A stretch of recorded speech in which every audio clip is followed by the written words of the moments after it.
বুখারী শরীফে এসেছে প্রতি রমজান মোবারকে হযরতে জিবরাইল আসতেন, হুজুরকে বলতেন, হুজুর আপনি তেলাওয়াত করেন আমি শুনি, যতটুক নাজিল হয়েছে পড়েন। হুজুর পড়তেন, জিবরাইল শুনতেন, আবার জিবরাইল পড়তেন, হুজুর শুনতেন। এমনি করে করে যে বছর হুজুর ইন্তেকাল করবেন, হুজুরের জীবনের শেষ রমজান মোবারকে কোরআন নাজিল পরিপূর্ণ হয়ে গেছে।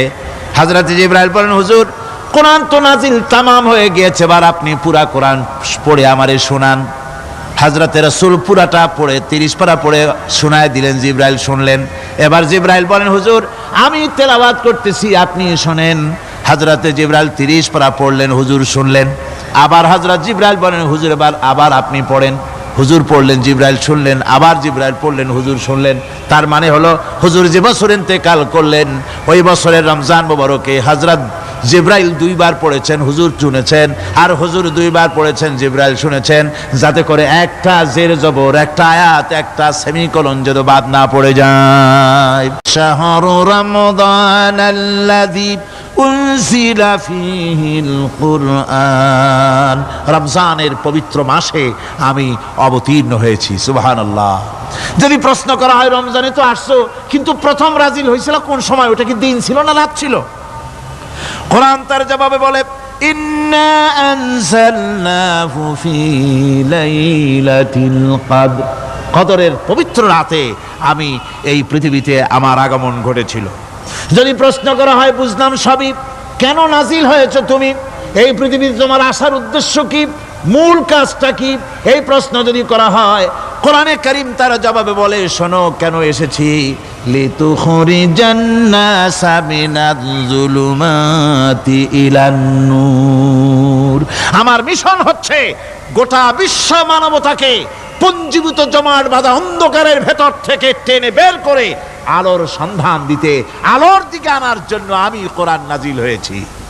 আল্লাহ পাক আমাদের জন্য একটি পবিত্র মাস আমাদেরকে দিচ্ছেন, দান করেছেন, যে মাসটির নাম হচ্ছে রমাদান।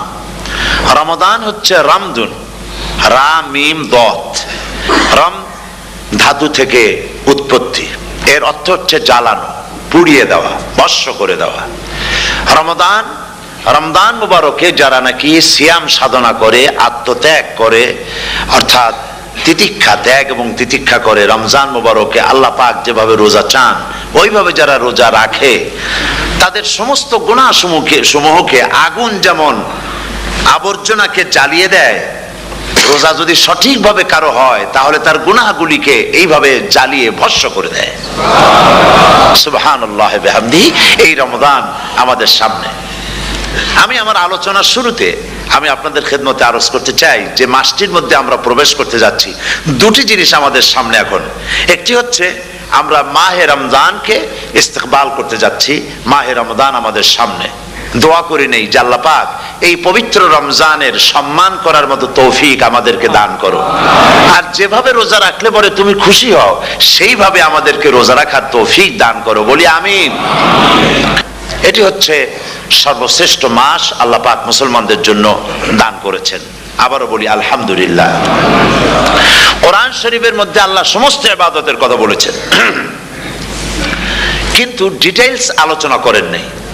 হজ করতে হবে, কিন্তু উকুফে আরাফা করতে হবে, রমিয়ে হিজার করতে হবে, রমিয়ে জেবার করতে হবে, তারপরে 7 বার তাওয়াফ করতে হবে, সাফা মারওয়া সাই করতে হবে। এগুলি কিন্তু কোরআন শরীফে আসে নাই, ডিটেইলস আসে নাই। নামাজ পড়তে হবে, কিন্তু জোহরে কয় রাকাত, আসরে কয় রাকাত, মাগরিবে কয় রাকাত, এই রাকাতগুলি কিভাবে বিন্যস্ত করতে হবে কোরআন শরীফে তা আসে নাই, বর্ণনা করা হয়নি। যাকাত দিতে হবে, কিন্তু কত টাকা হলে কত টাকা দিতে হবে, কত মন ধান হলে কতটুকু দিতে হবে, কত ছাগল হলে, কত গরু হলে, কত পরিমাণ সোনা হলে, কত পরিমাণ রৌপ্য মজুদ থাকলে যাকাত দিতে হবে, এর বিস্তারিত বিবরণ কোরআন শরীফে আসে নাই। চিন্তা হতে পারে যে তাহলে এগুলো আমরা পাইলাম কই? আমরা পেয়েছি কোরআনের ব্যাখ্যা হচ্ছে রাসূল করিম সাল্লাল্লাহু আলাইহি ওয়াসাল্লাম, হুজুর এটাকে আমাদেরকে বলে দিয়েছেন। তিনি সারে ছিলেন, শরীয়ত প্রণেতা ছিলেন। তো সমস্ত ইবাদতকে আল্লাহ পাক সংক্ষেপে সংক্ষেপে তিনি আউটলাইন অথবা গাইডলাইন তিনি দিয়েছেন আল্লাহ পাক। রমজান মুবারক হচ্ছে একমাত্র ইবাদত যে রমজান সম্পর্কে আল্লাহ পাক ডিটেইলস পূর্ণ একটি রুকু আল্লাহ পাক আলোচনা করেছেন। সুবহানাল্লাহ। রোজা শুরু করবেন কোনখান থেকে, শেষ করবেন কোথায় গিয়ে, সফরে প্লেনে যখন চলবেন তখন আপনার রোজার অবস্থা কি হবে, যদি দেশে যান তখন কি হবে, অসুস্থ হলে কি হবে, কিভাবে রোজা রাখবেন, কিভাবে রোজা ভাঙবেন, তারপরে কখন শুরু হবে, কখন কি হবে ইত্যাদি বিস্তারিত বিবরণ। রোজার মতো করে এত অন্য কোন ইবাদতের ব্যাপারে আল্লাহ এতটা বলেন নাই যতটা বলেছেন রোজার ব্যাপারে। তাহলে নিশ্চয়ই বুঝতে পারছেন রোজাটা অত্যন্ত গুরুত্বপূর্ণ ইবাদত। সবটাই গুরুত্বপূর্ণ, কিন্তু রোজাটা আল্লাহর কাছে বেশি গুরুত্বপূর্ণ। সুবহানাল্লাহ। আচ্ছা, বেশি গুরুত্বপূর্ণ কেন সে কথা কি বলবো? অবশ্যই বলবো। বেশি গুরুত্ব এই কারণে, আল্লাহ পাক বলেছেন, এটা হচ্ছে হাদিসে কুদসি, আল্লাহ পাক বলেছেন আস-সাওমু লি ওয়া আনা আজজি বিহি। অন্য রিওয়ায়াতে এসেছে ওয়া আনা উজজা বিহি। আস-সাওমু লি, রোজা হলো আমার জন্য। কে বলতেছেন বলুন তো? আল্লাহ পাক বলছেন রোজা হচ্ছে আমার জন্য, রোজার পুরস্কার আমি দেব। অন্য বর্ণনায় এসেছে রোজা আমার জন্য আর রোজাদারের পুরস্কার আমি আল্লাহ নিজেই পুরস্কার। সুবহানাল্লাহ, সুবহানাল্লাহ। তাহলে প্রশ্ন আসে, আল্লাহ পাক বলছেন রোজা আমার জন্য, আস-সাওমু লি। আল্লাহ তো এই কথা কোথাও বলেন না আজ-যাকাতুলি, আস-সালাতুলি, আল-হাজ্জুলি। রোজা আমার কি বলে, যাকাত আমার জন্য, হজ আমার জন্য, নামাজ আমার জন্য, এ কথা কিন্তু আল্লাহ বলেন নাই। অবশ্যই আমরা যাকাত হোক, নামাজ হোক, হজ হোক কার জন্য করি? আল্লাহর জন্য করি। রমজানের ব্যাপারে আল্লাহ খাস করেছেন যে আস-সাওমু লি, রোজা আমার জন্য। এই কথাটার অর্থ কি, তাৎপর্য কি, ব্যাখ্যা কি, সিগনিফিকেন্স কি? এর সিগনিফিকেন্স হচ্ছে এই যে প্রত্যেকটা ইবাদতের দুটি ধরন আছে। কয়টা ধরন বলুন তো? দুটি ধরন। একটি ধরন হচ্ছে বাহ্যিক আর একটা হচ্ছে আভ্যন্তরীণ। প্রত্যেকটা ইবাদতের দুটি দিক আছে, একটা মানুষকে দেখানো আর একটা ভেতরের। যেমন নামাজ, একটি লোক নামাজ পড়ে না, কিন্তু এমন একটা সমাবেশের মধ্যে পড়ে গেছে সবাই নামাজ পড়ে। এখন আমি যদি নামাজ না পড়ি তাহলে লোকে বলবে কি? তখন উজু আছে কি না আছে দাঁড়ায় গেল, আল্লাহু আকবার। তাহলে দেখা গেল নামাজ আল্লাহর জন্য পড়ে, আবার মানুষের জন্য দেখাবার জন্য করে। যাকাত এটা দেয় মানুষে, তার নিয়তটাকে আল্লাহ পাক ভালো জানেন। কিন্তু কিছু লোক তেমন আছে যাকাতের নামে লুঙ্গি, আমাদের দেশে আছে, এখানে কি করে আমি জানি না, লুঙ্গি শাড়ি কিনে তারপরে বাড়িতে সব জমা করে এরপরে গরিবদের দাওয়াত দেয় এবং সকলকে দেখায় এভাবে লুঙ্গি দিল, শাড়ি দিল, লোকেরা দেখলো যে যাকাত দিল, খুব যাকাত দিয়েছে। কোরবানির ব্যাপারে এভাবে বিরাট একটা গরু কিনলো, কিনে মানুষকে দেখাইলো। চট্টগ্রামে আছে সবচেয়ে বড় দামের গরু একটা কিনে গরুর গলায় মালা একটা পরাইয়া তারপরে শহর ঘুরায়। এখন অবশ্য এটা কমে গেছে আগের থেকে অনেক। মানুষ দেখুক যে অমুকে এই গরুটা কোরবানি করেছে। এটা কি কোরবানির জন্য হলো না মানুষকে দেখাবার জন্য হলো? হজ, টাকা আছে, লোকেরা বলবো কি যে এত টাকার মালিক তাও হজে যায় না, সুতরাং যাই একটু হজ করে আসি। তাহলে হজ করা গেল, আবার মানুষকে দেখাবার জন্য করলো। দুটি জিনিস আছে। কিন্তু একমাত্র রোজা যদি কেউ রাখে মানুষকে দেখাবার জন্য, সকাল থেকে শুরু করে সন্ধ্যা পর্যন্ত না খাইয়া কোনো পাগলও থাকবে না। বলেন আপনারা ঠিক কিনা? সে তো মানুষকে দেখাবার জন্য দাঁত পরিষ্কার করে নিল আর দুপুরে ভাত খাই নিল, বউতেও টের পাইল না। পারবে কিনা? পারবে। টয়লেটে গিয়ে খাই নিল ভালো করে, কোন একটা আড়াল জায়গা নিয়ে খেয়ে গেল, বাচ্চাও দেখলো না, বউতেও দেখলো না, খেয়ে নিল। তাহলে সে তো রোজা রাখলো না। আল্লাহ পাক বলছেন আস-সাওমু লি, রোজা হচ্ছে আমার জন্য। যে রোজা রাখে আমার জন্যই রাখে, মানুষকে দেখাবার জন্য সারাদিন না খেয়ে থাকার কোনো প্রশ্নই ওঠে না। সুবহানাল্লাহ। সুতরাং রোজা যে রাখলো সে আমার জন্যই রাখলো। ওয়া আনা আজজি বিহি, রোজার পুরস্কার আমি আমার হাত দিয়ে দেব। সুবহানাল্লাহ, আমার হাত দিয়ে দেব। ম্যানেজার যদি বলে এই কাজগুলি করলে পরে বেতন, নির্ধারিত বেতন পাবা, আর এইটা যদি করো তাহলে বেতনটা আমি দেবো আমার হাত দিয়া, তাহলে এমপ্লয় যারা তারা বুঝতেই পারবে যে মালিক যখন নিজেই দেবে তাহলে ম্যানেজারের মতো দেবে না, মালিকের মতোই বড় করে দেবে। তো আল্লাহ পাক ফেরেশতাদের কাছে এটা রাখেন নাই, সব নেকি তোমরা লেখো গিয়া, আর রোজার সওয়াব আমার হাত দিয়ে আমি দেব। সুবহানাল্লাহ। এরপরে আল্লাহ পাক বলছেন, অন্য রিওয়ায়াতে এসেছে রোজা আমার জন্য, আর রোজাদারের পুরস্কার আর কিচ্ছু না, রোজাদারের পুরস্কার আমি আল্লাহ নিজেই পুরস্কার হয়ে যাব। সুবহানাল্লাহ। হাদিস শরীফে এসেছে রোজা রাখলে পরে ক্ষুধার কারণে, খালি পেটে থাকার কারণে টক্সিন জাতীয় এক প্রকারের গ্যাস তৈরি হয় পেটের ভেতরে, স্টমাকের মধ্যে, ফলে মুখে এক রকমের দুর্গন্ধের সৃষ্টি হয়।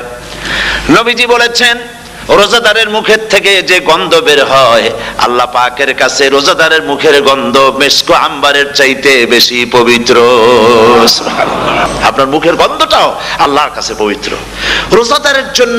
রোজাদারদের জন্য জান্নাতের একটি দরওয়াজা খাস করে রাখা হয়েছে, যার নাম রায়্যান।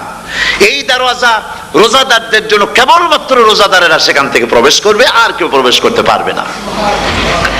এই রোজাদারদের সম্পর্কে আল্লাহ পাক বলেছেন, হাদিস শরীফে এসেছে, বুখারী শরীফের হাদিস, রাসূল করিম সাল্লাল্লাহু আলাইহি ওয়াসাল্লাম বলেছেন, লিসাইমে ফারহাতান, ফারহাতুন ইনদা ফিতরিহি ওয়া ফারহাতুন ইনদা লিকাই রাব্বিহি।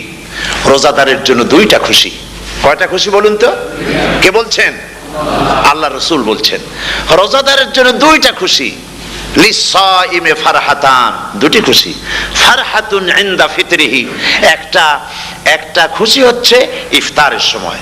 এই ফিতরিহি দুটি কথা, এই একটি কথার দুটি ব্যাখ্যা হয়। একটা হচ্ছে ইফতারের সময়, ইফতারের কথা বলা হয়েছে, আর ঈদের কথাও এর মধ্যে বলা হয়েছে।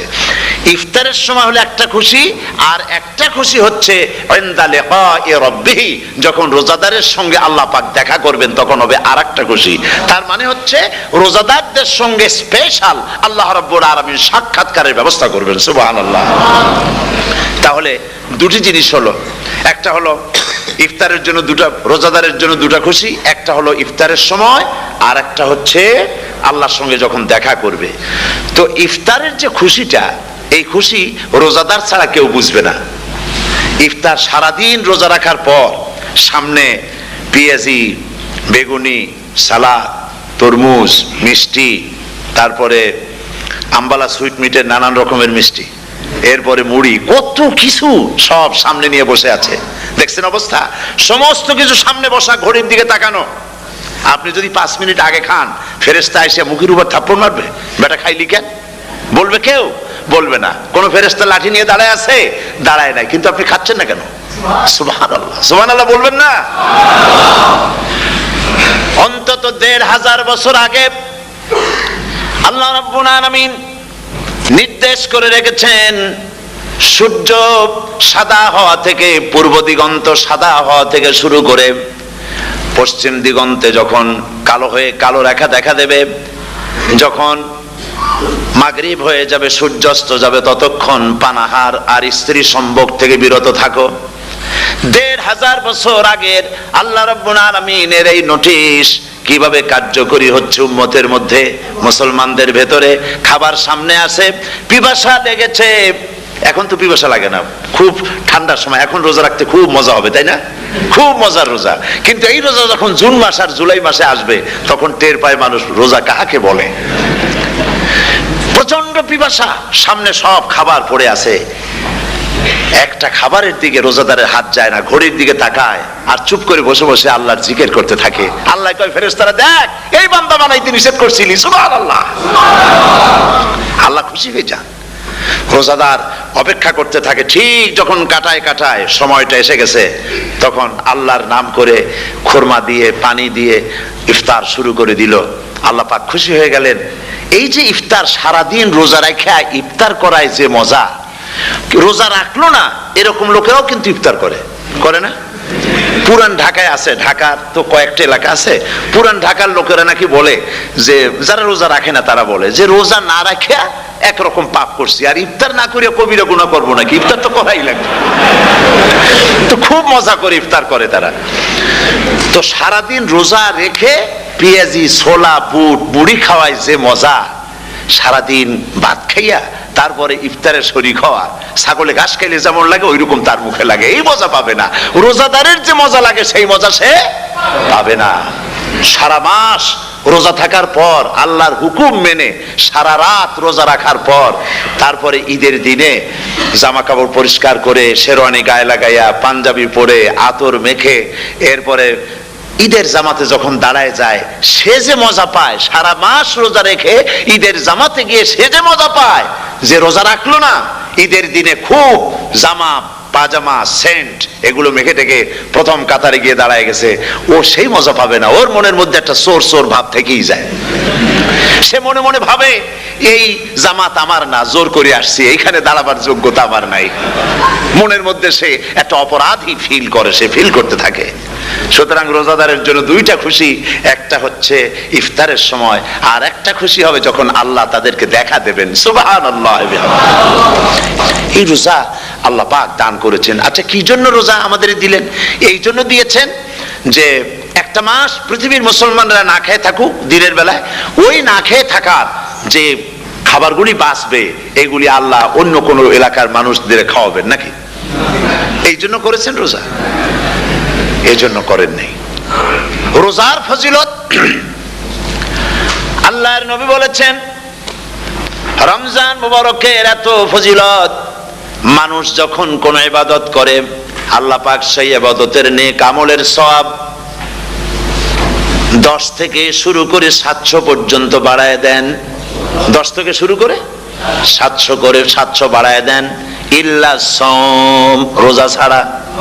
নবীজি বলেছেন, রমজান মুবারকে কেউ যদি একটি নফল কাজ আদায় করে, একটি নফল ইবাদত করে, অন্য মাসের একটি ফরজ আদায় করার সওয়াব আল্লাহ পাক নামায় আমলে দিয়ে দিবেন। রমজান মুবারকে কেউ যদি একটি ফরজ আদায় করে, অন্য মাসের 70টি ফরজ আদায় করার মতো সওয়াব আমলনামায় আল্লাহ দিয়ে দিবেন। সুবহানাল্লাহ। এই মাস আমাদের সামনে, আল্লাহু আকবার বলি, আল্লাহু আকবার বলি, আলহামদুলিল্লাহ। এই পবিত্র মাস আমাদের সামনে।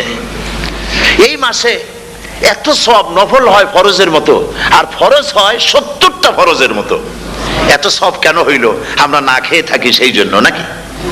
বলতে পারেন কেন হলো? একটি কারণ, শাহরু রমাদান আল্লাযী উনজিলা ফীহিল কুরআন। সুবহানাল্লাহ বলবেন না? এই রমজান মাস হচ্ছে সেই মাস যে মাসে আল্লাহ রাব্বুল আলামিন কোরআনে কারীমকে নাজিল করেছেন। এই মাসের মধ্যে একটি রাত আছে, খায়রুম মিন আলফি শাহর, যে রাতটি 1000 মাসের চাইতে বেশি গুরুত্বপূর্ণ আল্লাহর কাছে। সুবহানাল্লাহ। একটি রাত 1000 মাসের চাইতে গুরুত্বপূর্ণ। 1000 মাস ক্যালকুলেটর দিয়ে হিসাব করলে দেখা যায় যে 1000 মাসে 83 বছর 4 মাস হয়। তাহলে তার অর্থ কি এই যে একটানা 83 বছর 4 মাস ইবাদত করলে যে সওয়াব হবে, এই রাত্রে ইবাদত করলে সেই সওয়াব হবে?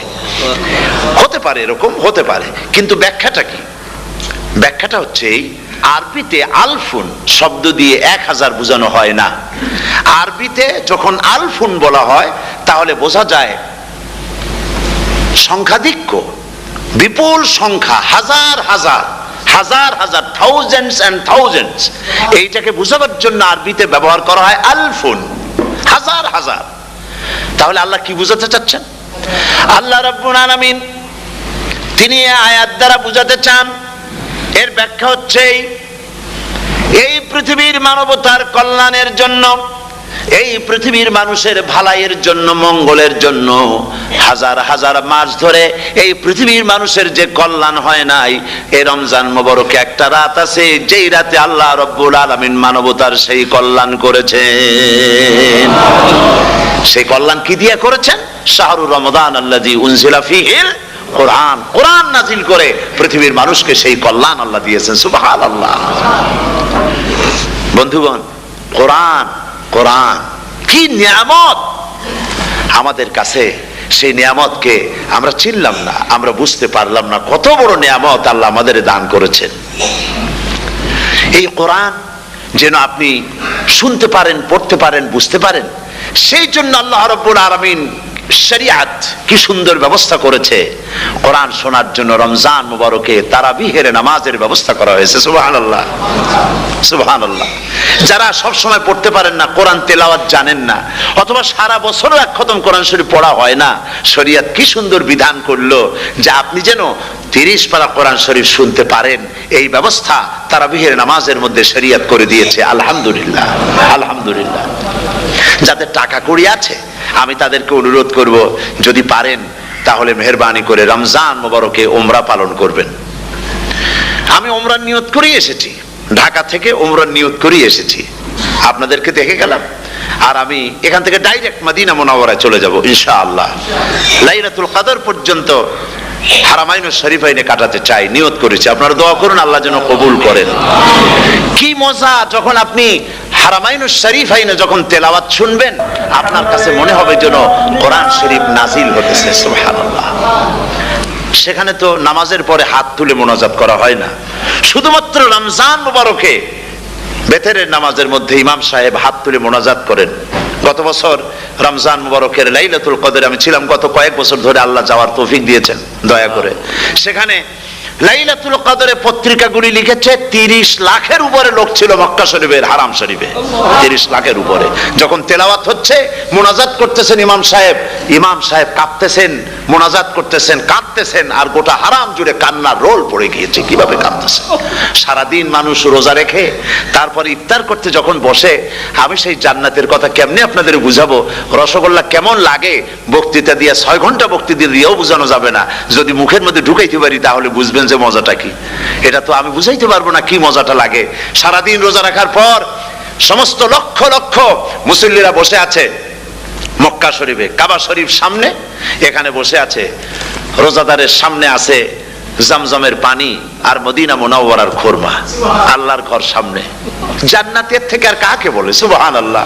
আর মসজিদে নববীর ভিতরে মদিনার আকর্ষণ কাশাস আলাদা। মদিনা শরীফের আপনাকে যদি পাইয়া যায় কোন আরব, কোন মাদানী, আপনারা ছাড়বেই না, আদর করে পাশে বসাবে। তোমারে আমি এই জিনিস খাওয়াবো, এইটা দিয়ে ইফতার করাবো, আমার কাছ দিয়ে তুমি উঠতেই পারবে না। আপনাকে জোর করে বসায় দিবে মসজিদে নববীতে, রিয়াদুল জান্নাহ, রাসূল করিম সাল্লাল্লাহু আলাইহি ওয়াসাল্লামের কবর শরীফের কাছে বসে আপনি ইফতার করতেছেন। কত বড় নসিব! সেই জন্য আমি বলি, হলিডে করার জন্য আমেরিকা, সিঙ্গাপুর, হাবিজাবি এই সমস্ত ঘুরে কোনো লাভ নাই। হলিডে করতে চান, রমজান মুবারকে চলে যান হারামাইনুশ শরীফাইন, মদিনা আল মুনাওয়ারা, মক্কা আল মুকাররমা। কপাল খুলে যাবে, জিন্দেগীর সমস্ত গুনাহ খাতা আল্লাহ পাক maaf করে দিবেন।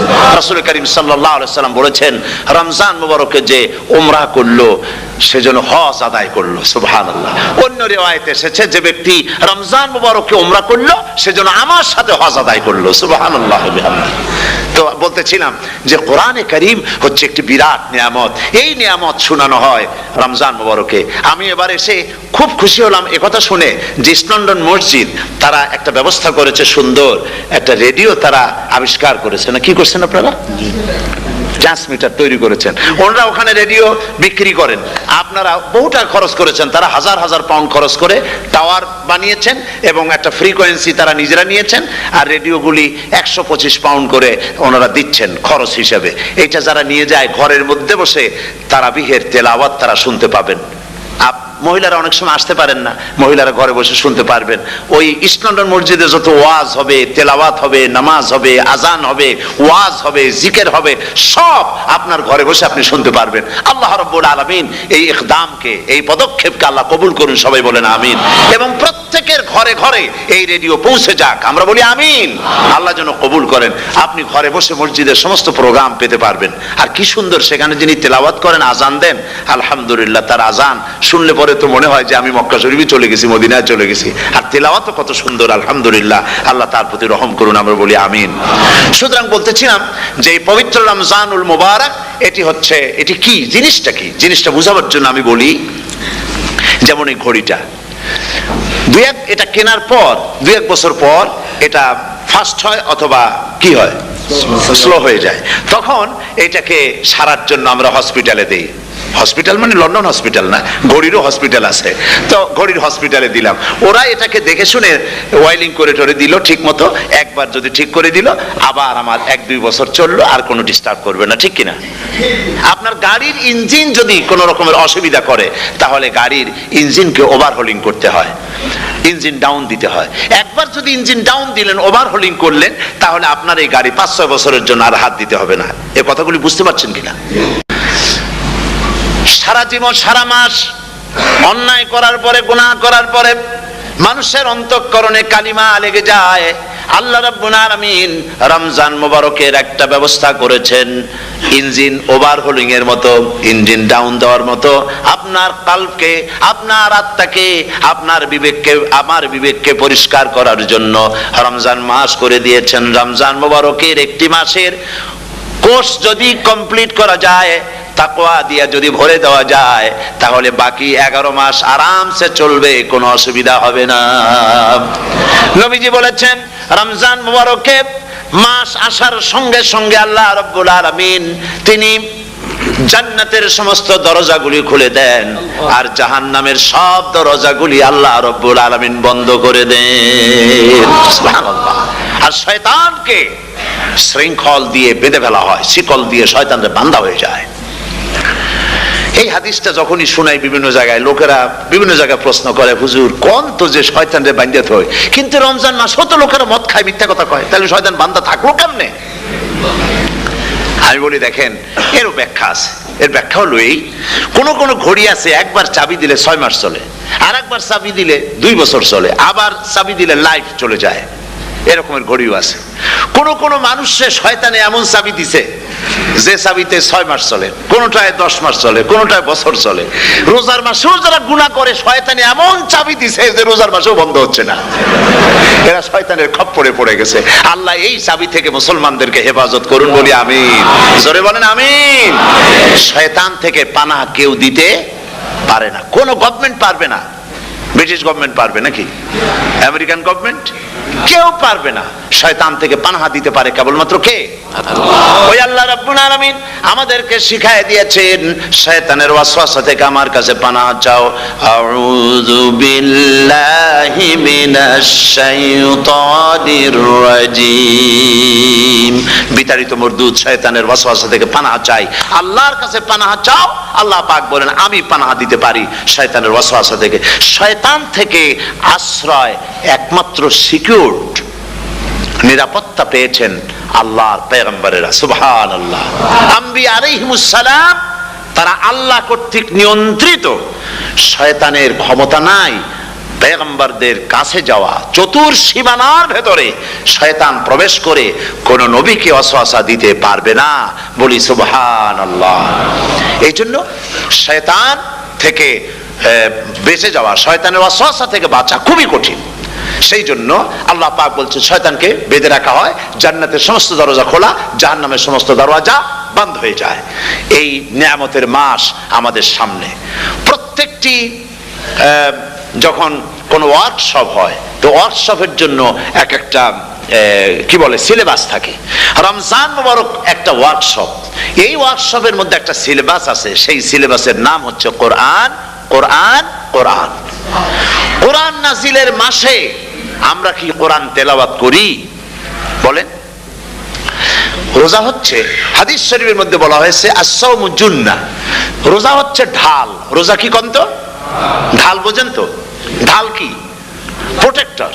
আপনি জিহাদের ময়দানে, যুদ্ধের ময়দানে নিরাপত্তার জন্য, বাইরের থেকে আক্রমণকে ফিরাবার জন্য কি ব্যবহার করেন? ঢাল ব্যবহার করেন। রোজা হচ্ছে ঢাল, শয়তানের সমস্ত আক্রমণ থেকে বাঁচার জন্য রোজা হচ্ছে ঢাল। রোজার দিনে কেউ যদি আপনার সাথে ঝগড়া করে, তাহলে রাসূল বলেছেন তুমি বলো, তুমি ঝগড়ায় প্রবৃত্ত হবে না। তোমার সাথে যদি কেউ ঝগড়া করে, তুমি বলবে ইন্নী সাইম, আমি রোজাদার। আমি তোমার মতো ঝগড়া করতে আমিও পারি, আমি তোমার মতো গালাগালি দিতে পারি, কিন্তু আমি দেব না, ঝগড়াও করব না, গালিও দেব না, মারামারিও করব না, কারণ আমি রোজাদার। সুবহানাল্লাহ। রোজা আপনাকে গুনাহ থেকে বাঁচায় দেবে। দেখেন রোজা কিভাবে গুনাহ থেকে বাঁচায়।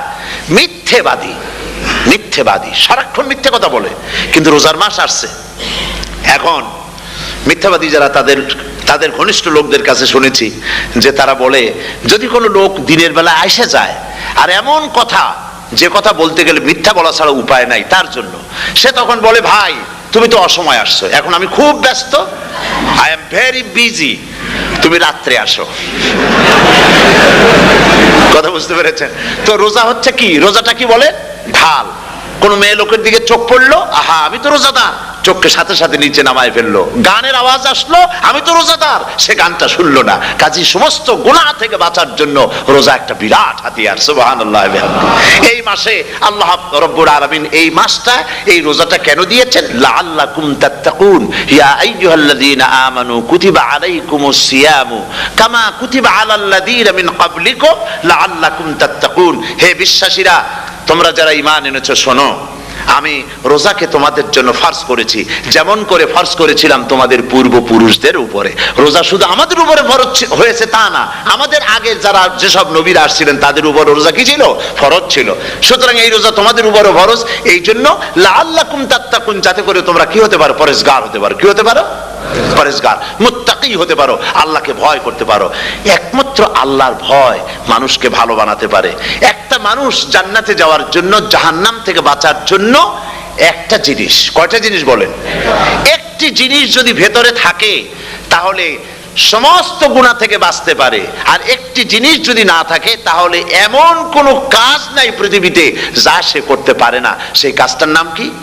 তাকওয়া। সবাই বলেন, কাজটার নাম কি? তাকওয়া।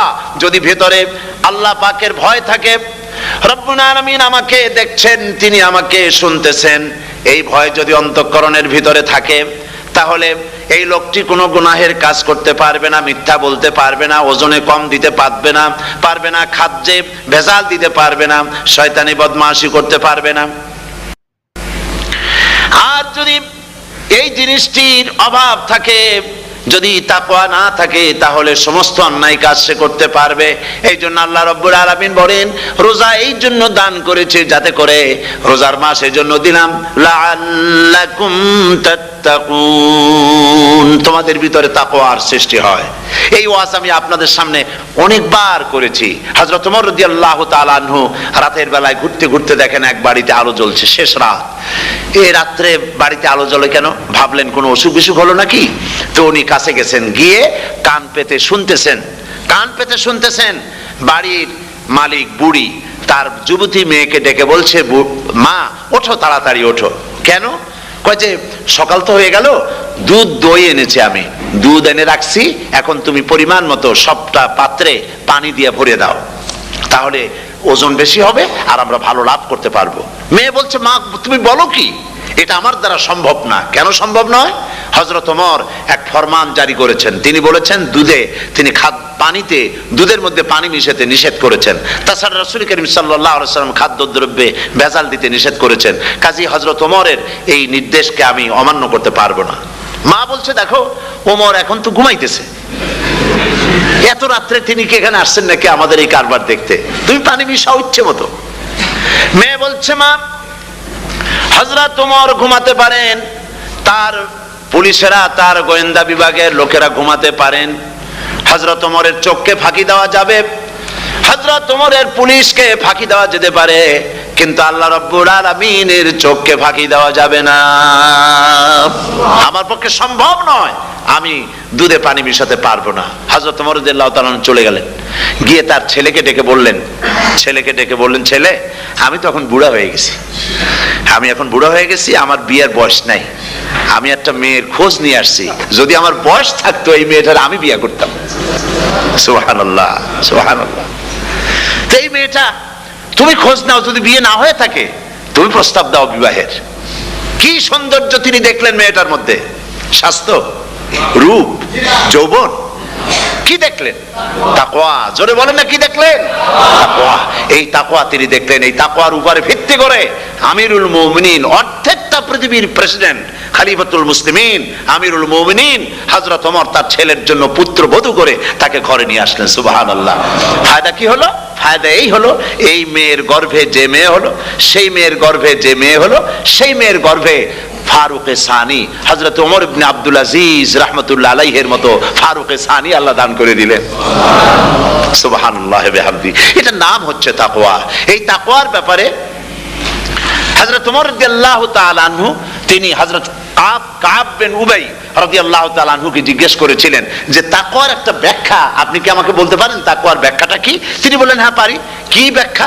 তিনি বললেন যে দেখুন, তাকওয়ার ব্যাখ্যা হচ্ছে এই যে সংকীর্ণ একটি রাস্তা, সরু ন্যারো একটা রোড, এই ন্যারো রোডের দুই দিকে আছে কাঁটাযুক্ত লতা পাতা, এই কাঁটাযুক্ত লতা পাতার মধ্য দিয়ে এই সরু রাস্তা দিয়ে আপনি যখন যাবেন তো কিভাবে যাবেন? হযরত ওমর বললেন আমার জামা কাপড় এইভাবে খুব আটোসাটো করে আমরা যাব, যাতে করে গায়ের চামড়াও না ছেড়ে আমার জামাও যাতে না ছিঁড়ে যায়।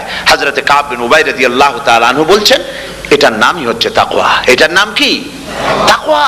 এটার নাম হচ্ছে তাকওয়া। দুনিয়ার অসংখ্য পাপের ভেতর থেকে আপনি চলে যাবেন, পাপ যেন আপনাকে স্পর্শ করতে না পারে, এটার নাম তাকওয়া। বাইন মাছ নিশ্চয়ই খেয়েছেন আপনারা, না লন্ডনে পাওয়া যায় না? পাওয়া যায়। এই বাইন মাছ যারা খেয়েছেন আপনারা, আমি জানি না আপনারা জানেন কিনা বাইন মাছ কোথায় থাকে, পানিতে থাকে না কাদায় থাকে?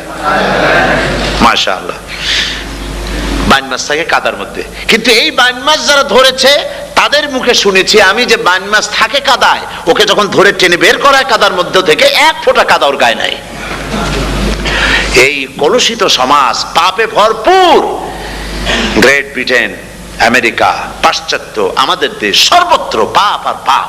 এই পাপের মধ্যে বাইন মাছ শুধু খাইয়েন না, ওর কাছ থেকে শিক্ষাও গ্রহণ করেন।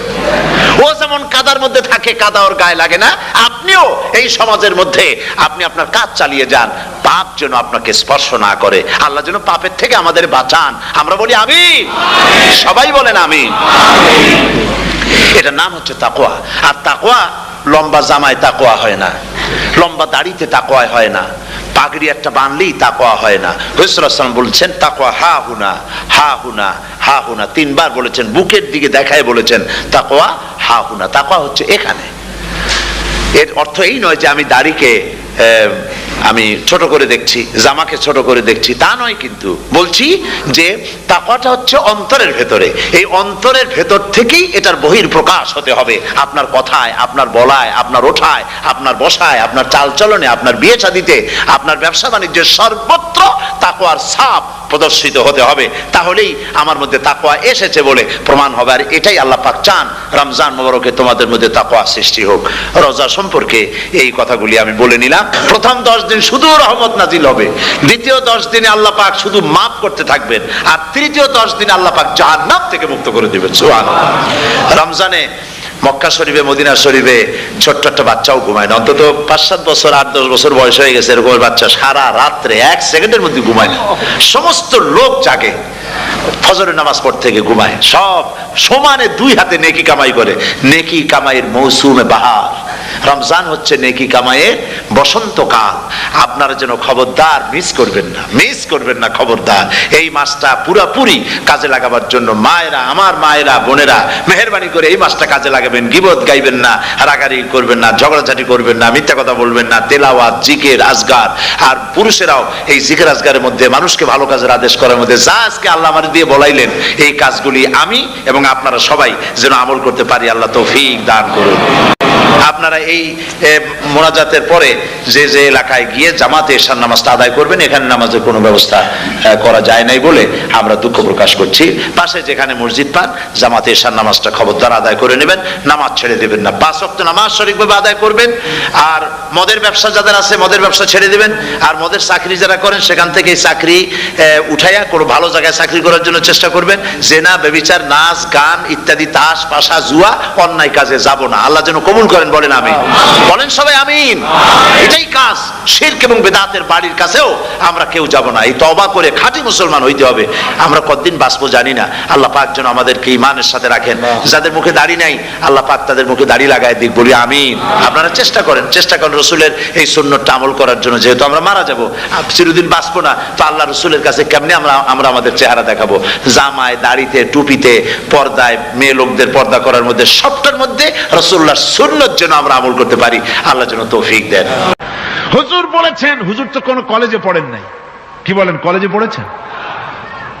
কোন কলেজে মাদ্রাসায় পড়াশোনা করেন নাই, অথচ আল্লাহর নবী বলেছেন ইন্নামা বুইস্তু মুআল্লিমান, আমি শিক্ষক হিসাবে দুনিয়ার বুকে প্রেরিত হয়েছি। লেখাপড়া কোথাও করেন নাই, অথচ হুজুর বলছেন আমি শিক্ষক। অর্থাৎ গোটা পৃথিবীর সর্বকালে সর্বযুগের মহান শিক্ষক হচ্ছেন মুহাম্মদ রাসূলুল্লাহ সাল্লাল্লাহু আলাইহি ওয়াসাল্লাম। শিক্ষা তার মধ্যে পরিপূর্ণ ছিল, আল্লাহ তাকে শিখিয়েছেন, সব কথা তিনি বলেছেন, জ্ঞানের কোনো অভাব তার কাছে ছিল না। তবে হ্যাঁ, অনেকে বলে যে মুহাম্মদ সাল্লাল্লাহু আলাইহি ওয়াসাল্লাম হচ্ছেন সেই পুরানা মধ্যযুগীয় ব্যাপার স্যাপার। ওই মধ্যযুগীয় কোনো কথা আজকের যুগে চলতে পারে না, এটা হলো জ্ঞান বিজ্ঞানের যুগ। আমরা কিছু মঙ্গল গ্রহে যাব করতেছি, চাঁদ দখল করে ফেলেছি, সেই কবে চাঁদে পতাকা উড়ায় ফেলেছি, বাড়িঘর বানাবার জন্য ইট সিমেন্ট রড সবকিছু পাঠাবার ব্যবস্থা হচ্ছে চাঁদে। আর মঙ্গল গ্রহে তো আমরা যাব করছি।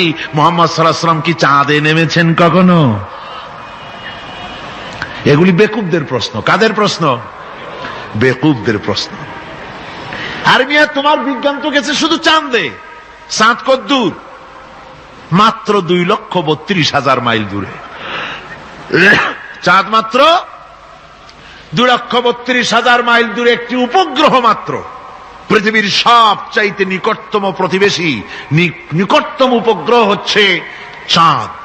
দৃষ্টান্ত দিতে গিয়ে আমি ওই ছোট্ট স্টোরিটি বুঝাবার জন্য মানুষের সামনে বলি।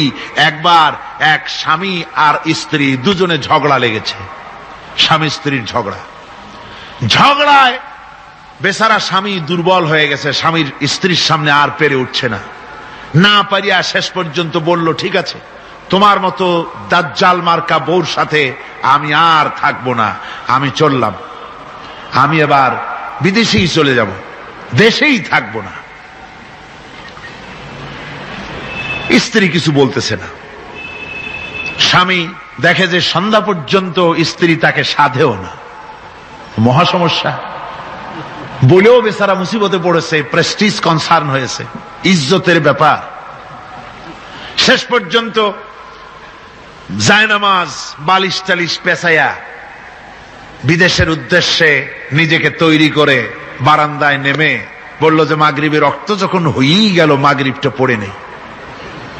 মাগরিব পড়েছে, দোয়া তাসবিহ ইত্যাদি পড়ছে, দেখেনি স্ত্রীর পক্ষ থেকে কোনো কি দাওয়াত আসে যে আপনার যাইয়া কাম নাই।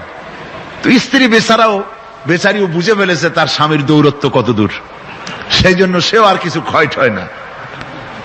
এশা রক্ত যখন হয়ে গেছে তখন বিড়বিড় করে স্বামী বেচারা বলছে, মানুষ নাকাউয়ার জাত, সন্ধ্যার আগে ছিলাম কোথায় আর এখন আসলাম কোথায়। বউ ঘরে বসে কয় যে বুঝছি, আর যাওয়া লাগবে না বিদেশে। ঘরের থেকে বারান্দায় নামি তুমি বলো মানুষ না কাউয়ের জাত, সন্ধ্যায় ছিলা কোথায়, এখন নামছো কোথায়। তোমার আর বিদেশে যায় কাম নাই, তুমি ঘরে এসে মশারির মধ্যে ঢোকো। বুঝলেন? তো পৃথিবী থেকে মাত্র 2,32,000 মাইল দূরে চাঁদ, সেই চাঁদে অবতরণ করে বলছে মুহাম্মদ সাল্লাল্লাহু আলাইহি ওয়াসাল্লাম কি চাঁদে গেছে? আরে বেকুব, 2,32,000 মাইল দূরের চাঁদ নয়, 9,30,00,000 মাইল দূরের সূর্য নয়, কোটি কোটি সহস্র কোটি মাইল দূরের গ্যালাক্সি নয়, মিল্কি ওয়ে নয়, সমস্ত তারকারাজি গ্রহ পুঞ্জ সবকিছুকে পেরিয়ে গিয়ে 7 আকাশ ফুড়ে মুহাম্মদ সাল্লাল্লাহু আলাইহি সাল্লাম আরশে আজিম ভ্রমণ করেছেন, যা পৃথিবীর কোন বিজ্ঞানের পক্ষে সম্ভব নয়। সুতরাং মুহাম্মদ সাল্লাল্লাহু আলাইহি সাল্লাম সর্বকালের সর্বযুগের সব ব্যাপারে শ্রেষ্ঠ মহান ব্যক্তিত্ব।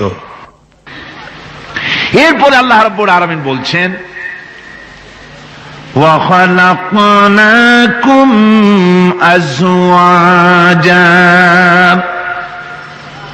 আমি তোমাদের নারী এবং পুরুষের জোড়া পয়দা করেছি। অর্থাৎ এই পৃথিবীতে আল্লাহ রাব্বুল আলামিন মানুষের একটি সেক্স পয়দা করেন নাই, দুটি প্রকার করেছেন, একটি হচ্ছে নারী আর একটি পুরুষ। এই নারী আর পুরুষ আল্লাহ পাকের এটি একটি বিরাট কুদরত। এই নারী এবং পুরুষ সৃষ্টি করে পরস্পরের প্রতি আল্লাহ আকর্ষণ সৃষ্টি করেছেন। দুজনের একের প্রতি অপরের আকর্ষণ আল্লাহ পাক নিজেই সৃষ্টি করে দিয়েছেন। ومن آياته أن خلق لكم من أنفسكم أزواجا لتسكنوا إليها وجعل بينكم مودة ورحمة। আমার অনেক নিদর্শনাবলীর মধ্যে এটিও একটি নিদর্শন যে আমি তোমাদের থেকে তোমাদের স্ত্রীদেরকে তোমাদের জোড়া পয়দা করেছি। আর কি করেছি, কেন করেছি? লিতাসকুনু ইলাইহা, যাতে করে তোমরা পরস্পর পরস্পরের কাছ থেকে শান্তি, প্রীতি, প্রেম, ভালোবাসা, মহব্বত লাভ করতে পারো। এটা আমার নিদর্শন একটি। কিরকম নিদর্শন? ভিন্ন পরিবেশে লালিতা পালিতা একটি মেয়ে ভিন্ন পরিবেশে লালিত পালিত একটি পুরুষের সঙ্গে যখন বিবাহ হয়ে যায়, আল্লাহ রাব্বুল আলামিন বলেন আমি তখন একের প্রতি অপরের মহব্বত আর ভালোবাসা আমি আল্লাহ তৈরি করে দেই। ওই মেয়েটি জানার কথা না, মেয়েটির বাড়ি হচ্ছে লংলা, শ্রীমঙ্গল, বিয়ে হয়েছে দিনাজপুর। দিনাজপুরের লোকেরা বোয়াল মাছ খায় না, কিন্তু এখানের লোকেরা বোয়াল মাছ খুব পছন্দ করে। কথা বুঝতে পেরেছেন? এখানে কথাবার্তা এক রকমের, সেখানের কথাবার্তা আর এক রকমের। এই দুইটা মিলাইয়া কিতে হয়েছে তো কিতে হয়েছে, কথা বুঝতে। এখন উপায়টা কি? অথচ এই দুই স্বামী স্ত্রীর মধ্যে আল্লাহ পাক কি মহব্বত পয়দা করে দেন, একজন আরেকজনের জন্য জীবন দিতে প্রস্তুত হয়ে যায়। সুবহানাল্লাহ পড়েন। আল্লাহ রাব্বুল আলামিন বলেন ওয়াজআলা বাইনাকুম মাওয়াদ্দাতান, প্রথমে তো ভালোবাসা সৃষ্টি করি, প্রেম সৃষ্টি করি। বিবাহ হওয়ার পর যে ভালোবাসা হয়, বিশেষ উদ্দেশ্যকে সামনে রেখে ওই ভালোবাসা হয়। এরপরে যখন বয়স বাড়তে থাকে, যখন বার্ধক্য আসে, তখন ওই ভালোবাসাটা আর থাকে না যেটা ছিল প্রথম। সেটা আমি ওয়াজআলা বাইনাকুম মাওয়াদ্দাতান ওয়া রাহমা, মাওয়াদ্দা তখন রহমতে পরিণত হয়ে যায়। প্রথমে থাকে একটা প্রেম কেন্দ্রিক ভালোবাসা। পরবর্তী সময় যখন স্বামী বুড়ো হয়ে যায় আর স্ত্রী যখন বুড়ি হয়, তখন আল্লাহ পাক বলেন আমি উভয়ের মধ্যে সহৃদয়তা, করুণার সৃষ্টি করে দেই। পরস্পর পরস্পরের প্রতি আকর্ষণ তখন আরো বাড়িয়ে দেই। একজন আর একজন ছাড়া চলে না, বুড়ার বুড়ি ছাড়া উপায় থাকে না। ঘরের মধ্যে ফ্রিজ আছে, কালার টিভি আছে, তারপরে সুন্দর বিছানাপত্র আছে, কোনো জিনিসের অভাব নাই বুড়ার। হঠাৎ করে বুড়ি একদিন মারা গেল, বুড়ায় কয় আমি গৃহশূন্য হয়ে গেছি। সব আছে, তারপরেও যে গৃহশূন্য হয়ে গেছি, তার মানে গৃহের প্রাণটাই চলে গেছে। বুড়া বয়সে সন্তান খোঁজ খবর নেয় না, সন্তানের বউ খোঁজ খবর নেয় না। বুড়ার গরম পানিটা, উজুর পানিটা, তার খাবারটা, তার পানটা, তার যা প্রয়োজন বুড়ি সব এগিয়ে নিয়ে আসে। আর বুড়াও বুড়ির জন্য তখন প্রথম জীবনের চাইতে আরো বেশি মহব্বত বাড়ে, বুড়ির দিকে খোঁজ খবর আরো বেশি করে নেয়। ঠিক কিনা কন? বুঝবেন যারা বুড়া আর বুড়ি আছেন। আল্লাহ পাক বলেন এটা আমি করি। কে বলছেন এ কথা? আল্লাহ পাক বলছেন আমি করি। এ মহব্বত আল্লাহর দান। দেখুন রাসূল করিম সাল্লাল্লাহু আলাইহি ওয়াসাল্লামের ঘরে দৌলত ছিল না, কিন্তু মহব্বত দিয়ে ঘরটা ভরা ছিল। সুবহানাল্লাহ বিহামদি। দৌলত ছিল না, মহব্বত দিয়ে ভরা ছিল। হযরত আয়েশা সিদ্দিকা রাদিয়াল্লাহু তাআলা আনহা বলেছেন আমি গ্লাসে পানি পান করে রেখে দেওয়ার পর রাসূলুল্লাহ গ্লাসটা হাতে নিয়ে আমি যেখানে ঠোঁট লাগিয়ে পানি পান করেছি, আল্লাহ নবী ওইখানেই ঠোঁট লাগায়া পানি পান করতেন। মুহাব্বত। হযরত আয়েশা বলেন আমি গোশত খেয়ে, হাড্ডি খেয়ে হাতে ধরে রেখেছি, খাবো বা রাখবো। আল্লাহ নবী তখন আমার হাতের থেকে গোশত বা হাড্ডিটা আমার হাত থেকে নিয়ে আমি গোশতের যে অংশে কামড় দিয়েছি, রাসূলুল্লাহ সেখানে মুখ লাগিয়ে খেতেন। দৌলত ছিল না হুজুরের ঘরে এক ফোঁটাও, কিন্তু মোহব্বত ছিল ঘরটা ভরা। হযরত আয়েশা বলেছেন রাসূলুল্লাহ কাজ করে কষ্ট করে ঘরের ভিতরে ফিরে যখন দেখেছেন রান্না বান্না সারা হয় নাই, হুজুর ক্ষুধার্ত অথচ আমার রান্না শেষ হয় নাই, নবীজি রাগ করেন নাই, অসন্তুষ্ট হন নাই, ভুরু কুঞ্চিত করেন নাই, চোখ গরম করেন নাই, বরং আমার কাছে বসে রান্না বান্নায় আমাকে আল্লাহর নবী, বিশ্ব নবী মুহাম্মদ রাসূলুল্লাহ সাল্লাল্লাহু আলাইহি ওয়াসাল্লাম আমাকে সহযোগিতা করেছেন। স্বামী স্ত্রীর ভালোবাসা হচ্ছে স্বর্গীয় নিয়ামত, জান্নাতের নিয়ামত। সুবহানাল্লাহ পড়েন। যেই ঘরে স্বামী আর স্ত্রীর মধ্যে সাপ আর বেজির সম্পর্ক, দাঁড় কুমড়োর সম্পর্ক, এই ঘরটা যতই বিদেশি আধুনিক সৌন্দর্যের উপকরণ আদি দিয়ে ভরপুর থাকুক না কেন, এই ঘরটা, এই বিল্ডিংটা জাহান্নামের টুকরা, ঠিক না? আর স্বামী স্ত্রীর যদি ভালোবাসা থাকে, তাহলে ঘরটা যদি কুড়ে ঘর হয়, তারপরেও সে ঘরটা হচ্ছে একটা জান্নাতের টুকরা। অনেক স্ত্রী আছে স্বামীর সাথে মহব্বত নাই, উল্টো পাল্টা কারবার। ওই রকম এক স্বামীর কাছে খবর আসছে যে আপনি তো এই গ্রামের মাতবাড়ি করেন, বিচার আচার করতেছেন, আপনার বউ তো গোসল করতে গিয়ে পড়ে গেছে নদীর মধ্যে। তো লোকটা দৌড় দিয়েছে, দৌড়ে গেছে, যায় কয় যে কোন জায়গায় পড়ছে, কয় যে এইখানে পড়ছে। লোকটা তখন জোয়ারের পানি যাচ্ছিল এইদিকে, লোকটা দৌড় দিছে উল্টা দিকে।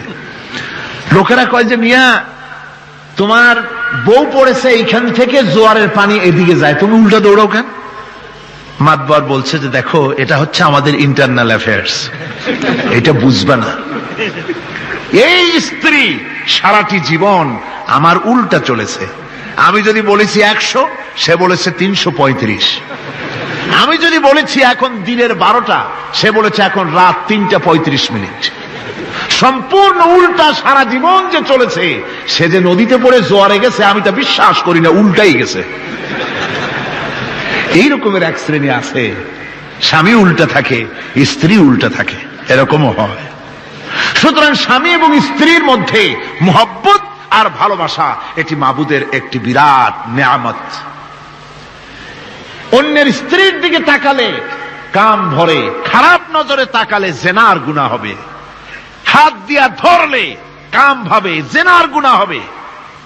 কিন্তু কোন স্বামী যদি তার স্ত্রীর দিকে প্রেম ভরে, ভালোবাসা ভরে তাকায়, আর স্ত্রীর হাতকে প্রেম আর ভালোবাসার সাথে যদি স্ত্রীর হস্ত ধারণ করে, কেতাবে এসেছে স্বামী এবং স্ত্রীর উভয়ের সগীরা গুনাহ আল্লাহ রাব্বুল আলামিন মাফ করে দেন। আল্লাহ পাক বলছেন, আমি তোমাদের থেকে তোমাদের জোড়া, তোমাদের স্ত্রীদেরকে পয়দা করেছি এবং পরস্পর পরস্পরের প্রতি ভালোবাসা এবং মহব্বত সৃষ্টি করে দিয়েছি। আজকে কথা উঠেছে সমাজে, আজকে কথা উঠেছে নারীর অধিকার নিয়ে।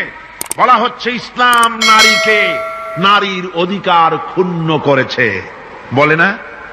বলে কিনা বলেন?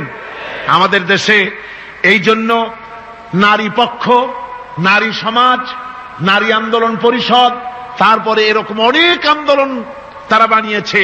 আর পত্র পত্রিকায় নানান রকমের ইসলাম সম্পর্কে তারা লিখছে। একটা পত্রিকা আজকে সকালে আমাকে একজন দিল, তার মধ্যে লিখেছে, হাদিসের বরাত দিয়েছে, তার মধ্যে লিখছে যে রাসূলুল্লাহ বলেছেন পৃথিবীর সব কিছু হচ্ছে ভোগের সামগ্রী, সেই ভোগের মধ্যে উত্তম ভোগের সামগ্রী হচ্ছে নারী। নাউযুবিল্লাহি মিন যালিক, এমন কথা রাসূলুল্লাহ বলেন নাই।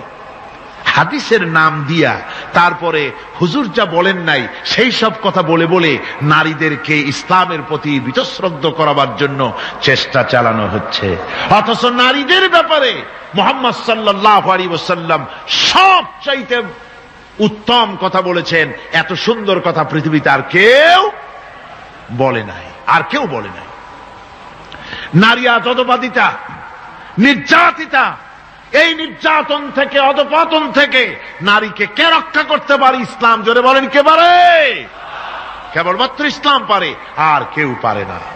নারী যখন তাদেরকে মেয়ে হয়েছে শোনা মাত্র তার বাপ তাকে মাটির নিচে পুঁতে রাখত, আছাড় মেরে মেরে ফেলে দিত, যখন তাদেরকে কবর দিয়ে দিত জীবিত অবস্থায়, সেই সময় রাসূলুল্লাহ এসে নারীদের সম্মান দিলেন, মর্যাদা দিলেন। রাসূলুল্লাহ বললেন, আমার কাছে 3টা জিনিস প্রিয়, একটি হচ্ছে নামাজ, একটি হচ্ছে সুগন্ধি, আর একটা হচ্ছে স্ত্রী। নারীর যখন কোনো মর্যাদা নাই, তখন নারীর মর্যাদা হুজুর দিলেন। যখন কন্যা সন্তান হওয়া আভিজাত্যের বিপরীত, কন্যা সন্তান হওয়া পুরুষের জন্য একটা অপমানকর। এখন আমাদের সমাজেও আছে, স্ত্রী গর্ভবতী হয়েছে, বন্ধুদের কাছে বলে ফেলেছে আগেই, সন্তান হয়ে গেছে, কিন্তু কোনো খোঁজ খবর নাই। বন্ধুরা একদিন হঠাৎ জিজ্ঞেস করে, তোমার স্ত্রী গর্ভবতী হয়েছে, তারপরে তা তো অনেক দিনের কথা, কি হইল তা তো বললা না। কয় যে আশা তো করছিলাম হবে ছেলে, কিন্তু হয়েছে মেয়ে, সেই জন্য আর টেলিফোন করা খবর দেওয়া জরুরত বোধ করি নেই। আছে না এমন? আছে। আবার বারবার মেয়ে হয় বলে আমাদের দেশে তালাকের ঘটনা পর্যন্ত আছে। বারবার মেয়ে হয়, ছেলে হয় না মোটেও, তালাক দিয়ে দেয়। আচ্ছা, ওই মেয়েটারই, ওই স্ত্রীরই যদি এখানে হাত থাকে ছেলে বা মেয়ে হওয়ার ব্যাপারে, মানুষের যদি হাত থাকে, তাহলে দায়ী শুধু স্ত্রী হতে যাবে কেন? পুরুষ তুমিও তো দায়ী তাহলে। আসলে ছেলে এবং মেয়ে হওয়ার জন্য স্বামী এবং স্ত্রী কেউ দায়ী নয়, ব্যাপারটি আল্লাহ। ব্যাপারটি কার?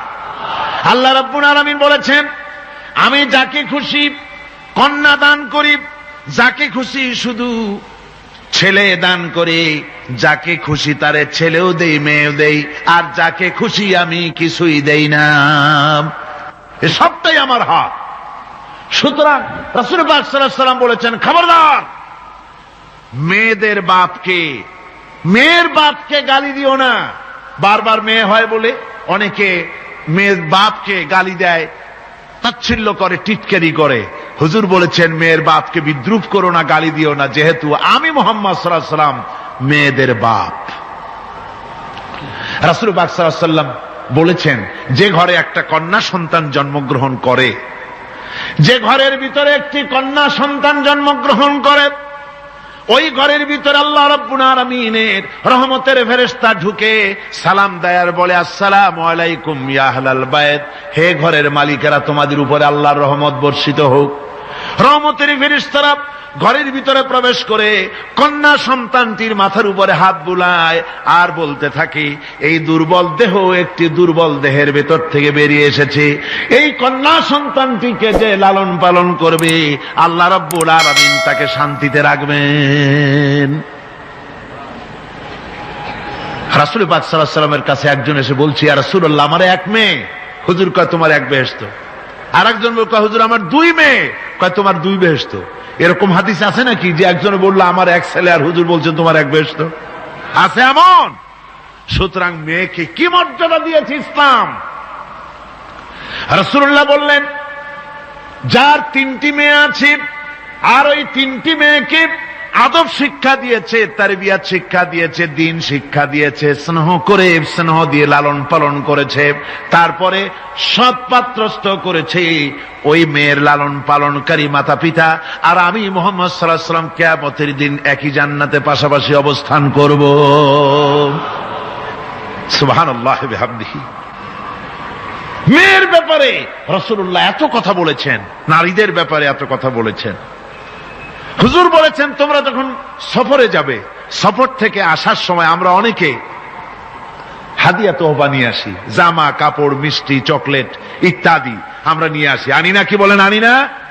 আল্লাহর নবী বলেছেন, বাইরের থেকে, সফর থেকে, বাজার থেকে হাদিয়া তোহফা ঘরের জন্য জানবে, এনে যখন তোমরা তা দেওয়া শুরু করবে, সর্বপ্রথম মেয়ে থেকে দেওয়া শুরু করবে। মেয়েকে আগে দাও। হুজুর সাল্লাল্লাহু আলাইহি ওয়াসাল্লাম তার কলিজার টুকরা মেয়ে ফাতেমাকে মহব্বত করতেন, এত মহব্বত করতেন, কোন দিকে যাওয়ার আগে সকলের সঙ্গে দেখা করে শেষে দেখা করতেন হযরত ফাতেমার সঙ্গে। আবার সফর থেকে ফিরে এসে সর্বপ্রথম তিনি দেখা করতেন হযরত ফাতেমা রাদিয়াল্লাহু তাআলা আনহার সঙ্গে। একবার হযরত আলী এবং হযরত ফাতেমার মধ্যে মনোমালিন্য হলো, হুজুরের মুখটা মলিন হয়ে গেল, রাসূল পাকের মুখ মলিন হয়ে গেল। হুজুর সাল্লাল্লাহু আলাইহি ওয়াসাল্লাম ঘরের মধ্যে প্রবেশ করলেন, হযরত আলীর ঘরে হযরত ফাতেমা এবং আলীকে এক জায়গায় বসালেন। কিছুক্ষণ পর হুজুর বেরিয়ে এলেন, হুজুরের মুখে হাসি। সাহাবা ইকরাম বললেন, হুজুর একটু আগে আপনার মুখ মলিন দেখেছি, এখন খুব উৎফুল্ল মনে হচ্ছে। হুজুর বলছেন, আমি তাদের মধ্যে মনোমালিন্যটা দূর করে দিয়ে এসেছি। ফাতেমা আমার কলিজার টুকরা, যে ফাতেমাকে ব্যথা দেয় সে আমি মুহাম্মদ সাল্লাল্লাহু আলাইহি ওয়াসাল্লামকে ব্যথা দেয়। রাসূল পাক সাল্লাল্লাহু আলাইহি ওয়াসাল্লাম কন্যাদেরকে এভাবে মর্যাদার কথা বলেছেন। এই কন্যা আস্তে আস্তে যখন বড় হয়ে যায়, যখন বধূ হয়, বধূ হিসেবে তার মর্যাদা ইসলাম কতখানি দিয়েছে, রাসূল পাক সাল্লাল্লাহু আলাইহি ওয়াসাল্লাম কতখানি দিয়েছেন আপনারা লক্ষ্য করেন। হাদিস শরীফ পড়া নাই, জানা নাই বলে আজকে এক শ্রেণীর নারীরা তারা কমিউনিস্টদের খপ্পরে পড়ে, সমাজতন্ত্রের খপ্পরে পড়ে, নাস্তিকদের খপ্পরে পড়ে গোটা মহিলা সমাজকে চেষ্টা করতেছে ইসলাম থেকে দূরে সরাবার জন্য, ঠিক কিনা কও? হযরত আয়েশা বলেছেন, আমি যখন ঘরে কাজ করতেছি, হুজুর বাইরের থেকে এসে দেখেছেন আমার রান্না করতে দেরি আছে, খাবার দাবার এখনো রেডি হয় নাই, হুজুর ক্ষুধার্ত, কিন্তু হুজুর ভুরু কুঞ্চিত করেননি, হুজুর বিরক্ত হননি, হুজুর আমাকে গালমন্দ করেননি, আমার কাছে বসে তিনি আমার রান্নার সহযোগিতা করেছেন। সুবহানাল্লাহি ওয়া বিহামদিহি, জোরে বলেন সুবহানাল্লাহি ওয়া বিহামদিহি। ভাইরা আমার, হযরতে আয়েশা সিদ্দিকা রাদিয়াল্লাহু তাআলা আনহা বয়সে কম ছিলেন অন্যদের চাইতে। বিশ্বনবী সমস্ত রাজকার্য, রাষ্ট্রীয় কার্য, নবুয়তের দায়িত্ব পালন করে স্ত্রীর হক আদায় করতে ভুলে যাননি। আধো আধো জ্যোৎস্না প্লাবিত রাত রাসূলুল্লাহ হযরত আয়েশাকে বলছেন, চলো আমরা একটু পায়চারি করে আসি বাইরের থেকে। ঘুরতে ঘুরতে হুজুর বলছেন, দেখো তো ওই যে দূরে দেখা যায় একটা জিনিস, চলো আমরা দৌড় দেই, দেখি কে আগে ওই জায়গায় পৌঁছতে পারে। দুজনে মিলে দৌড় দিলেন। হযরত আয়েশা বললেন, আমি হুজুরকে পেছনে ফেলে দ্রুত গতিতে আমি দৌড়ে লক্ষ্যবস্তুর কাছে চলে গেলাম। হুজুর সাল্লাল্লাহু আলাইহি ওয়াসাল্লাম যখন ধীরে সুস্থে আমার কাছে এলেন, আমি বললাম, দেখছেন আপনি কিন্তু আমার সাথে দৌড়ে পারেন নাই। হযরত আয়েশা বলছেন, এর কিছু কাল পরে আবার একদিন রাসূলুল্লাহ দৌড় প্রতিযোগিতার ব্যবস্থা করলেন, দৌড় দিলাম। হযরত আয়েশা বলছেন, সেই সময়ের তুলনায় আমার শরীর কিছুটা স্থূল এবং ভারী হয়ে গেছে, আমি দৌড়াইয়া পারলাম না, আমি পেছনে পড়ে গেলাম। হুজুর আমার আগে চলে গেলেন লক্ষ্যবস্তুর কাছে। আমি হাঁপাতে হাঁপাতে যখন রসুলের কাছে চলে গেছি, রাসূল পাক মুস্কি হেসে আমাকে বললেন, আয়েশা, ওই সেই দিনের প্রতিশোধ আজকে নিলাম। সুবহানাল্লাহ বিহামদি, সেদিনের জবাব আজকে দিয়ে দিলাম। স্বামী স্ত্রীর দাম্পত্য জীবনের এই দৃশ্য কতখানি উপভোগ্য। সুবহানাল্লাহ বিহামদিহি। এই জন্য স্বামী স্ত্রীর ভিতরে যে মুহাব্বত, এটা বেহেশতি অবদান, এটা জান্নাতের অবদান, এটা আল্লাহর নিয়ামত। এটা কি ধরে কোন? আল্লাহর নিয়ামত। এই নিয়ামত যে ঘরের মধ্যে আছে সে ঘরটা বেহেশত। সে ঘরটা কি? বেহেশত। আর আপনার ঘরের মধ্যে রেডিও আছে, টিভি আছে, ফ্রিজ আছে, ডিসি আছে, এসি আছে, কত কিছু আছে, কিন্তু স্বামী স্ত্রীর মধ্যে সাপে আর বেজির সম্পর্ক, দাঁড় কুমড়ার সম্পর্ক। এই ঘরটা জাহান্নামের শামিল। আছে না এক পদের স্ত্রী? স্বামীও আছে এরকম এক পদের স্বামী আছে, সমানে পিটায় মেয়ে লোক, পিটাইতেই থাকে। বুঝলেন? রাসূলুল্লাহ বলেছেন, খবরদার স্ত্রীদেরকে মেরো না, দাসীদের মতো প্রহার করো না। তাহলে আগামী রাত্রে যখন তার কাছে তুমি যাবে, তখন কি তোমার শরম করবে না?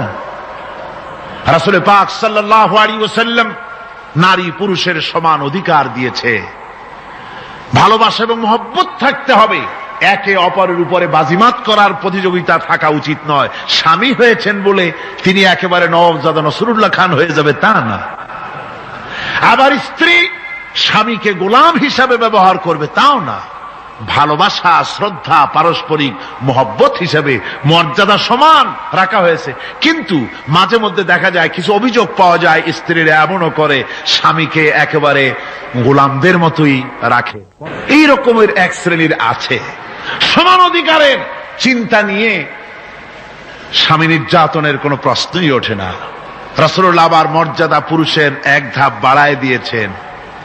আল্লাহর নবী বলেছেন, এই পৃথিবীতে মানুষকে যদি আমি মানুষের সামনে সেজদা করার জন্য যদি অর্ডার করতাম, তাহলে দুনিয়ার সমস্ত নারীদেরকে অর্ডার করতাম তার স্বামীকে সেজদা করার জন্য। মর্যাদা বাড়ানো রয়েছে, কিন্তু অধিকার সমান, সমান অধিকার দেওয়া হয়েছে।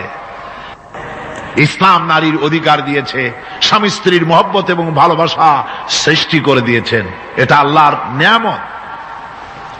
আমার বন্ধুগণ, আজকে আমার সমাজে বলা হচ্ছে নারীদেরকে ঠকাইছে ইসলাম। বলে কি দিয়ে ঠকানো হলো? বলে ইসলাম ঠকিয়েছে একটা ছেলে সমান দুইটা মেয়ে। একটা ছেলেতে যা পাবে দুইটা মেয়েতে তাই পায়, এই জন্য মেয়েকে ঠকানো হয়েছে। একথা বলেছেন আমাদের দেশের সুপ্রিম কোর্টের একজন চিফ জাস্টিস। অবসরপ্রাপ্ত, নাম নেব না আমি। তো আমরা এটা শোনার পরে বললাম যে বাংলাদেশ পৃথিবীর দ্বিতীয় বৃহত্তম মুসলিম দেশ, এই দেশের সুপ্রিম কোর্টের চিফ জাস্টিস হয়ে কোরআন সম্পর্কে জ্ঞান এত নগণ্য, এত কম, এত পুর, তার জ্ঞানের এই বহর দেখে আমাদের শুধু করুণাই হয়। কোরআনে কারীমের এক জায়গায় তিনি দেখেছেন এক ছেলে সমান 2 মেয়ে, কিন্তু মেয়েকে যে আরো অনেক জায়গা থেকে দেওয়া হয় তা কি লক্ষ্য করো নাই? ছেলে তো এক জায়গায় পিতার কাছ থেকে বোনের ডাবল পেল, বোনের তুলনায় বেশি পেল এক জায়গায়, কিন্তু বোনকে মেয়েকে অনেক জায়গা থেকে আল্লাহ দেওয়ার ব্যবস্থা করেছেন। এই মেয়ে লোককে পিতার কাছ থেকে পাবে, স্বামীর কাছ থেকে পাবে, ছেলের কাছ থেকে পাবে, ভাইয়ের কাছ থেকে পাবে, মায়ের কাছ থেকে পাবে, 5 জায়গা থেকে পাওয়ার ব্যবস্থা আল্লাহ তাকে করে দিয়েছেন। জোরে বলেন সুবহানাল্লাহ। 5 জায়গা থেকে তার পাওয়ার ব্যবস্থা আছে। এক জায়গায় একটু ছেলেকে বেশি দিয়েছে, দেখি তার চোখ কাড়া হয়ে গেছে, আল্লাহর উপরে কমেন্ট করতেছে নাউযুবিল্লাহি মিন যালিক। নারীকে ইসলাম সবচাইতে বেশি অধিকার দিয়ে তাকে প্রতিষ্ঠিত করেছে, সবচাইতে বেশি অধিকার তার, সব জায়গায় তাকে প্রতিষ্ঠিত করা হয়েছে। নারীদেরকে মহারণা দেওয়া ফরজ করে দেওয়া হয়েছে। নামাজ রোজা যেমন ফরজ, মহারণা দেওয়া তেমন কি? সেই মহারণা আজকাল বাঁধা হয়, বিশেষ করে রাজধানীতে, শহর সমূহে মহারণা বাঁধে। যত বেশি টাকা ততই সুনাম নাকি হয়। সেই জন্য জিজ্ঞেস করা হয় মেয়ের বিয়েতে মহারণা কত হলো? কয় মহারণা হচ্ছে 5,73,793 টাকা 75 পয়সা। বাবা, আদায় করে না কিন্তু মোটেও, ফাঁকি দেওয়ার ব্যবস্থা সব। সোনা দিলাম এত, খাওয়াইলাম এত, বাকি সব ইদিক সেদিক। মনে রাখবেন মুসলমানেরা, মহারণা দেওয়া নামাজ রোজার মতোই অবশ্য পালনীয় একটি কর্তব্য আল্লাহ রাব্বুল আলামিন করে দিয়েছেন।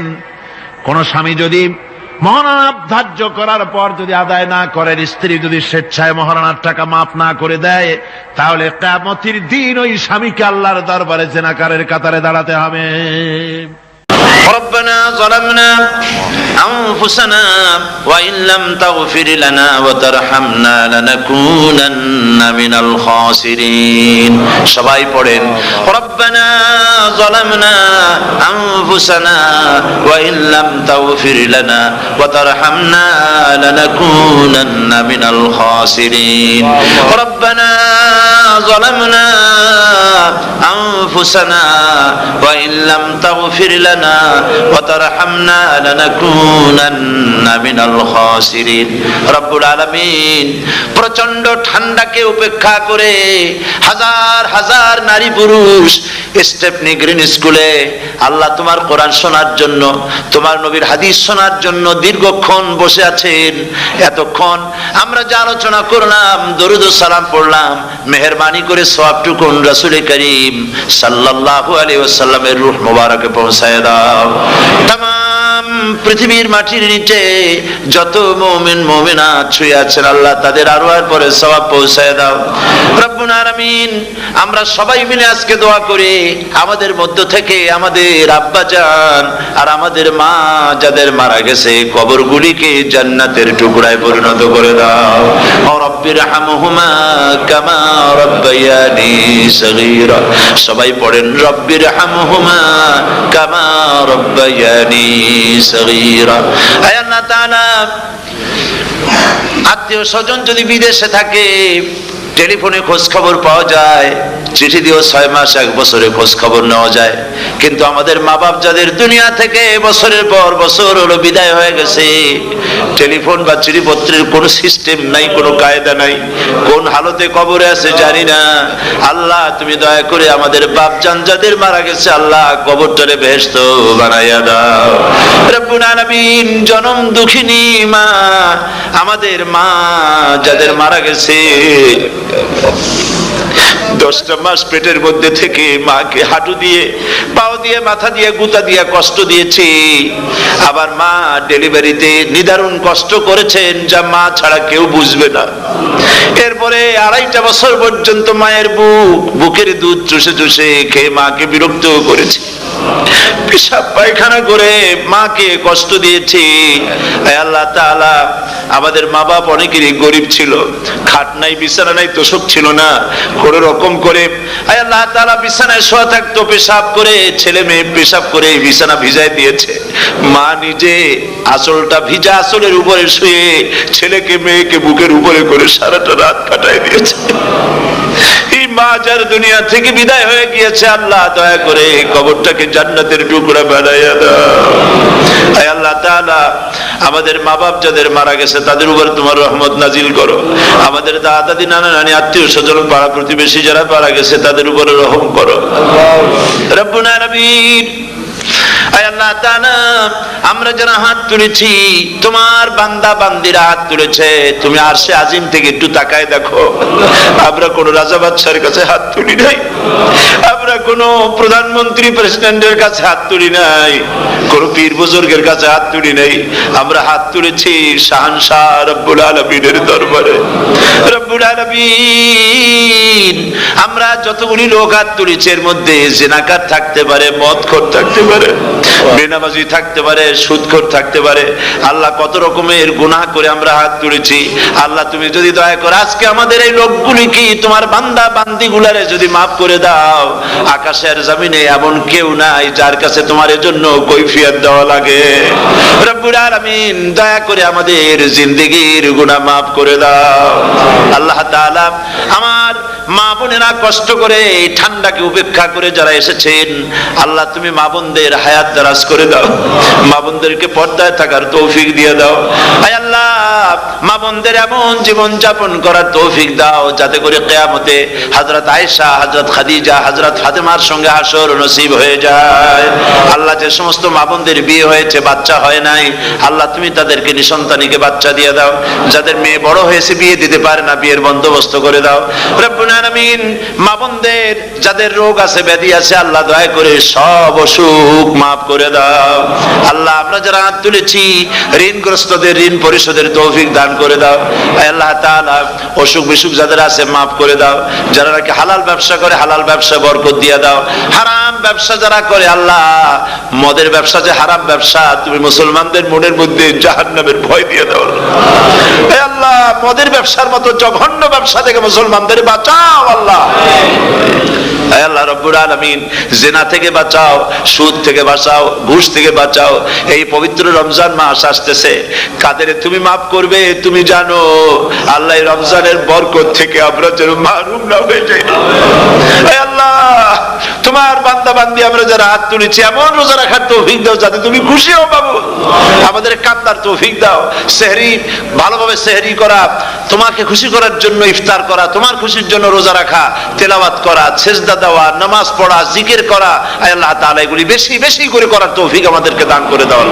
রব্বুল আলামিন, এই মাহফিলের ভিতরে বহু মানুষ আছে জীবনে কাবা শরীফ চোখে দেখে নাই, জীবনে তোমার হাবিবের রওজা চোখে দেখে নাই। আজকে একটা দোয়া করি তোমার কাছে, আমার মা বোনের আর ভাইরা যারা হাত তুলেছে, আল্লাহ তুমি দয়া করে মেহেরবানি করে জীবনে অন্তত একটা বার কাবা শরীফ চোখে দেখার তৌফিক দিয়ে দিও। রব্বুল আলামিন, বাংলাদেশ থেকে আমাদের হাজার হাজার লাখ লাখ মুসলমান নরনারী বিদেশে চাকরি করার জন্য, ব্যবসা করার জন্য এসেছে। আল্লাহ, চাকরি করতে এসে, ব্যবসা করতে এসে যেন ঈমান নষ্ট কারো না হয়। আল্লাহ, সকলের ঈমান মজবুত রাখার তৌফিক দান করে দাও। আয় আল্লাহ, তোমার কাছে একটা দোয়া করি, জাহান্নামের আগুন 3000 বছর বসে উত্তপ্ত করেছো, জাহান্নামের আগুনে আমরা জ্বলতে পারবো না বাবা। জাহান্নামের আগুন আমাদের জন্য হারাম করে দাও আল্লাহ। আল্লাহুম্মা আজিরনা মিনান নার। সকলে পড়েন আমার সাথে, আল্লাহুম্মা আজিরনা মিনান নার, আল্লাহুম্মা আজিরনা মিনান নার ওয়া আদখিলনাল জান্নাতা মাআল আবরার। আল্লাহ তাআলা, এই মানুষগুলি, এদের সাথে আমার কোনো আত্মীয়তার সম্পর্ক নেই, এদের সাথে আমার কোনো রক্তের সম্পর্ক নাই।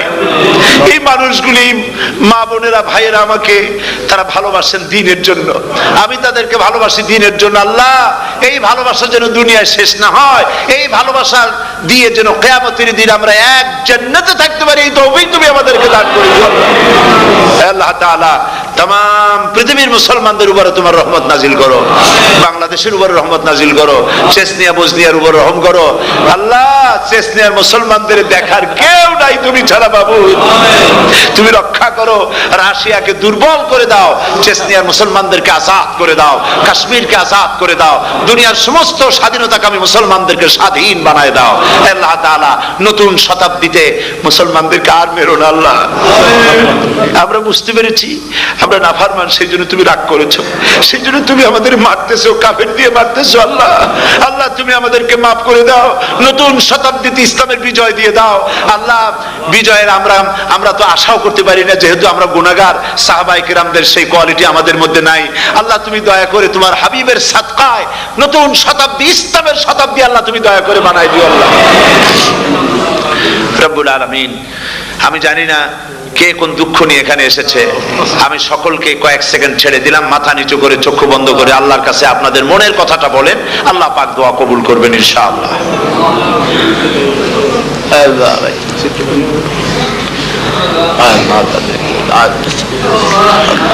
আল্লাহ তাআলা তোমার বান্দারা বান্দিরা মনে মনে যে যা চাইলো আল্লাহ সকলের নেক আশা তুমি পুরা করে দাও।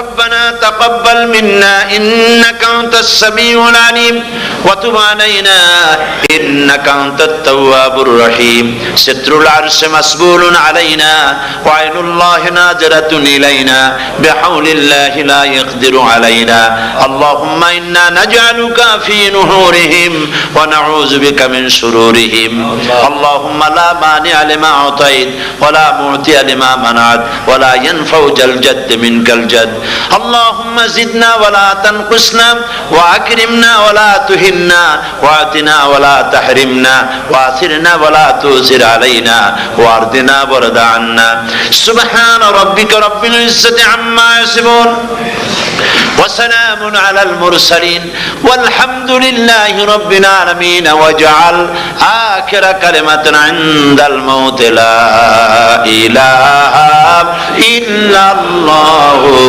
محمد رسول الله السلام عليكم ورحمة الله